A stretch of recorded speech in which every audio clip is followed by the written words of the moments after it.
नमस्कार दोस्तों, आप सभी का स्वागत है मेरे YouTube चैनल में। कृपया जल्दी ही नई वीडियो के अपडेट पाने के लिए घंटे को दबाएं।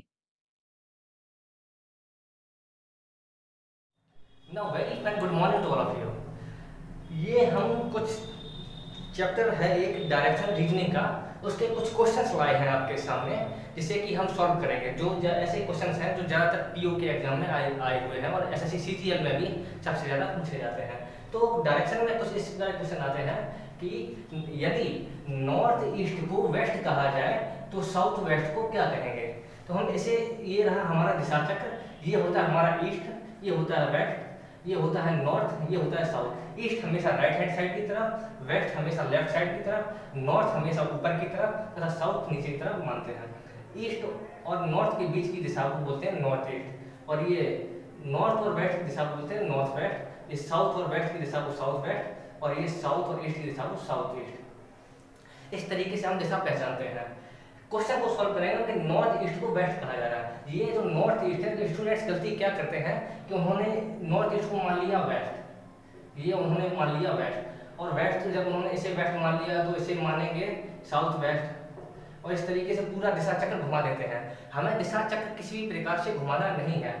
जो हमारा क्वेश्चन है उसी को सीधे तरीके से सॉल्व करेंगे कि जैसे अगर नॉर्थ ईस्ट को अगर वेस्ट बोला जाए तो हम यहाँ से काउंटिंग करें कि नॉर्थ ईस्ट से कितने स्टेप हमारा बढ़ा है, डायरेक्ट दिशा चक्र से कितने स्टेप बढ़ा है। तो ये रहा हमारा नॉर्थ ईस्ट, यहाँ से 1 2 3 स्टेप बढ़ा है। तो फिर हम इसे, तो हम इसे जिस दिशा में घुमाएंगे, मतलब अभी तो हम एंटी क्लॉकवाइज घुमा रहे हैं, तो उसी अगले वाले जो क्वेश्चन के लिए उसे उसी दिशा में घुमाना पड़ेगा हमें।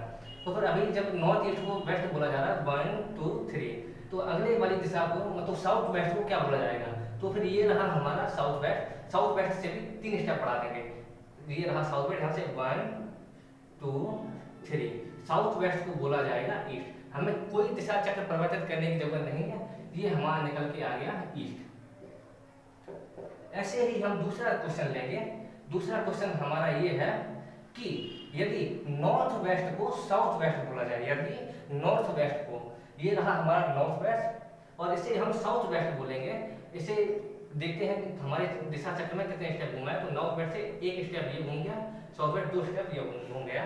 तो हम जब नॉर्थ वेस्ट को साउथ वेस्ट बोलते हैं तो ईस्ट को क्या बोलेंगे, तो ईस्ट से भी हम 2 स्टेप बढ़ा देंगे। ये रहा हमारा ईस्ट, यहाँ से एक ये बढ़ गया और दूसरा बढ़ गया ये, तो फिर ये दिशा निकली है, ये है हमारी नॉर्थ। तो ये रहा हमारे दोनों क्वेश्चन का आंसर। तो अब चलते हैं कुछ डाइस की क्वेश्चन की तरफ, जो ये भी पूछे जाते हैं। अभी पीओ के एग्जाम में भी 2 क्वेश्चन आए थे इसके, और सीजीएल के एग्जाम में 3 क्वेश्चन आए थे इसी डाइस के। तो चलते हैं, हम आपको बता दें डाइस के बारे में कि डाइस 2 प्रकार के होते हैं। एक होता है स्टैंडर्ड डाइस, ठीक है, जिसे मानक पासा बोलते हैं, जो कि हम लूडो में खेलते हैं। मानक पासा की एक खास बात ये होती है कि इनके आगे और पीछे के फलकों का जो योग होता है वो हमेशा 7 होता है। जैसे 1 के नीचे हमेशा 6 होगा, क्योंकि 1 and 6 = 7, 2 के नीचे 5 होगा, 2 और 5 = 7, और 3 के नीचे हमेशा 4 होगा, 4 के नीचे 3, क्योंकि इन दोनों का योग हमें कितना रखना है, हमें इन दोनों का योग 7 रखना है। तो ये हो गया हमारा मानक पासा, जो कि लूडो में यूज किया जाता है, LUDO, इसे लूडो में प्रयोग करते हैं। एक होता है सिंपल डाइस, इसके नीचे कुछ भी आ सकता है, मतलब कुछ भी हो सकते हैं, ABCD और EFG, कुछ भी हो सकते हैं, लेकिन रहेंगे 6 है, ठीक है। 6 के अलावा 6 से ज़्यादा फर्क होती नहीं है, तो इससे ज़्यादा आएंगे भी नहीं। तो जैसे हम क्वेश्चन सॉल्व करते हैं, जैसे हमें एक समझ लो कि ये पासे हैं, तो पासे में करना ये है कि हमें 2 फलक दे रखे हैं। तो पहले पासे में हमें लिखा है कि एक ये पासा है, एक ये पासा है, इसके हमें फलक दिख रहे हैं दोनों। तो हमें सॉल्व करना है कि मतलब जैसे हमें पता करना है कि 6 के नीचे क्या है, या फिर हमें पता करना है 2 के नीचे क्या है। तो हम आपको पता करें इसी तरीका बताते हैं कि इन दोनों पासे में, ये क्वेश्चन नंबर 1 है, इन दोनों पासे में जो कॉमन चीज हो, जैसे इसमें 2 कॉमन है, ठीक है, तो हमने 2 के नीचे 2, और पासे में जब हम काउंट करेंगे तो फिर जो चीज कॉमन है उसे उठाएंगे सबसे पहले। तो 2 कॉमन है, इसे क्लॉकवाइज या एंटी क्लॉकवाइज किसी भी तरीके से घुमा सकते हैं। तो इसे हम क्लॉकवाइज घुमाते हैं, ये घूमने लगे क्लॉकवाइज। 2 के बाद आया 4, 4 के बाद 6, 2 के बाद 4, 4 के बाद 6। अब हम लेते हैं दूसरा पासा, ठीक है। दूसरे पासे में हम 2 से ही लेंगे क्योंकि 2 कॉमन हमारे पास है, ठीक है। 2 हमने ले लिया, 2 के बाद ये हमें क्या मिला 1, 1 के बाद हमें ये क्या मिला 3। तो हमें ये बात मालूम हो गई कि मतलब 4 के नीचे 1 है और 3 के नीचे 6 है, ठीक है। तो हमें पता चलना है 2 के नीचे क्या है। तो 2 के नीचे ऐसा कौन सा अंक है जो मतलब लाइन से आता है और इसके नीचे नहीं है, तो फिर ये हो गया 5। 2 के नीचे हमेशा एक अंक ऐसा होगा 5। तो अब हम किसी भी पासे का निकाल सकते हैं कि हमें जैसे 1 के नीचे ज्ञात करना है, 1 के नीचे हो गया 4, 3 के नीचे 6, 2 के नीचे 5। ऐसे दूसरे पासे की तरफ ले सकते हैं, जैसे कि ये दूसरा क्वेश्चन है। जैसे इसमें भी दो में से ये दोनों पासे में जो कॉमन हो उसे सबसे पहले लिखेंगे। इसमें ए इसमें भी कॉमन, ए इसमें भी कॉमन, तो ए से घुमाएंगे हम क्लॉकवाइज। ये हो गया ए एफ डी, ठीक है। तो अब हमें जो दूसरा वाला पास है उसके हिसाब से भी इसे भी क्लॉकवाइज घुमाएंगे।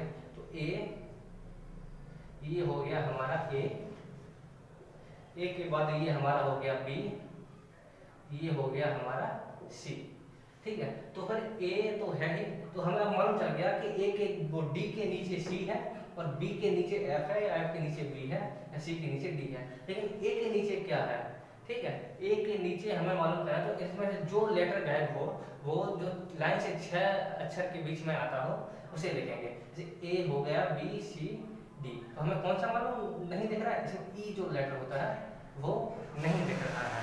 तो ऐसे ही कुछ कभी कभी 2 पोजीशंस दे दी जाती हैं। जब 2 पोजीशंस दे दी जाती हैं तो फिर उसमें कंफ्यूज होने की कोई ज़रूरत नहीं है। 2 पोजीशंस में हम सबसे पहले जो एक चीज़ कॉमन है, जो मतलब कॉमन चीज़ है उन्हें लिख लेंगे। जैसे इसमें 2 कॉमन है और 1 भी कॉमन है, तो सबसे पहले 1 लिख लेंगे, ठीक है। 1 के बाद 2 लिख लेंगे, 2 के बाद 3 लिख लेंगे, ठीक। ये ऐसे 2 2 1 3 लिख सकते हैं। इसमें भी 1 के नीचे हम 1 लिख देंगे, 2 के नीचे 2 लिख देंगे और 3 के नीचे 5 लिख देंगे। तो इससे हमें ये मालूम चल रहा है कि मतलब 3 के नीचे 5 है और 5 के नीचे 3 है। लेकिन 2 के नीचे क्या है, तो फिर इसमें जो बचा हुआ है 2 के नीचे 6 भी हो सकता है और 2 के नीचे 4 भी हो सकता है। ये आपको आंसर में मिलेगा कि इसके नीचे 2 है या 4 है। ऐसे ही हमें 1 के नीचे याद करना है, तो 1 के नीचे 4 भी हो सकता है और 6 भी हो सकता है। तो ये रहा हमारा क्वेश्चन करने का तरीका।